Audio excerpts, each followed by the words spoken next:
hyperlocalism is the effect of a bunch of nodes getting together in a geographical area. Take the geographical area away, the effect is still there, but it's the upward effects will be slightly different. And I love that. I Yeah. love that because I've had a first-hand experience of that aspect of change and how these small incremental changes can happen without the geographical component. So the last episode that we did was with Yelena Novikova. So she's from Kazakhstan. We met in Berlin for a conference. We were each representing our own countries. And it was a conference on the G20 the G20 Global Solutions Summit.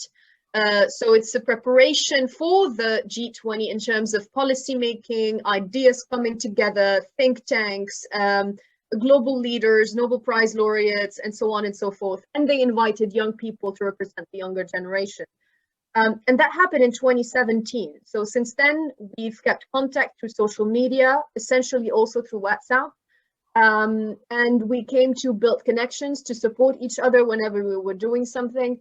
And a few weeks after the beginning of the pandemic, when really the pandemic went global back in around February or March in 2020, we decided to explore how these individuals who were selected as young global changers are effectively making change around the world and see the systems part of global change making through different localities. And we were surprised to find out, eventually we reached out to 9 of the 100 young global changers through the survey. And those 9 people were successful in gathering $23,000 to support people in need during the pandemic. They directly impacted more than 16,000 people through policies, through support, through workshops, through speeches, through skills building, and so on and so forth. And the social media outreach, the combined social media outreach was of 1 million. And that's just 9 people. And if we want to take it from a local or hyperlocal approach, if we remove the geographical location, it's actually the coming together of young change makers who are committed to developing that's when it becomes a network. Exactly. And I think that's the difference. So we've got hyperlocal groups and we've got hyperlocalism, which has got that geographic component. Remove the geographic component, then you're into a network. Once you're into a network, you've got the network effect.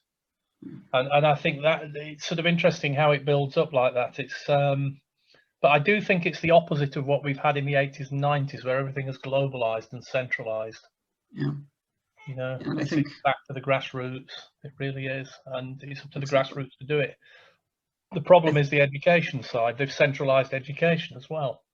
Yeah, but I think it's an interesting opportunity because we've got these 2 very sort of similar but differently affecting systems, as you've described, the networking system and this hyperlocal system. But unlike the 80s and 90s, we have the opportunity to really combine them as well.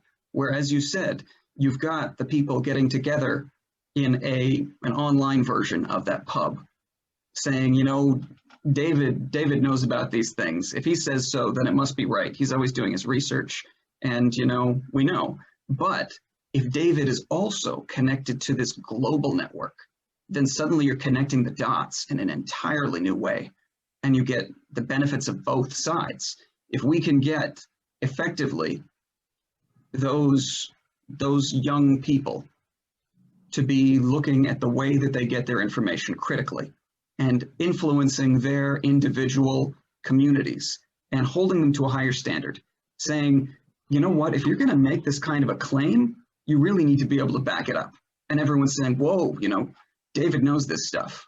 And I know that's just an example. It can be anybody, but if every community has that standard of responsibility, then when someone starts spewing out something that is just frankly wrong or bigoted or uninformed. Well, you can change people without actually being political. I mean, and you know, by being apolitical. I mean, one of the things, I'm chair of an education charity called Professors Without Borders that takes academics and expertise from around the world in the more, I don't like using the word, but the more developed centres, if you like, and we take them to areas and to schools and colleges where people haven't quite had access to that type of level of information necessarily in education, and we do workshops with people. So, you know, we might be in the rural areas of Uganda doing workshops to help Muslim women who are going back to university to learn how to farm tomatoes, you know, how to help them, you know, how they can take principles like design thinking or global trade and security and whatever is necessary, and how they can put what they're doing in the context of that in order to effect change. Now, I don't know what change that produces, but I do know it means that you're producing people who've had access to some thinking about that interchange with the rest of the world, rather than just being the hyperlocal thing of, this is our little community, we're growing tomatoes and we have a local market.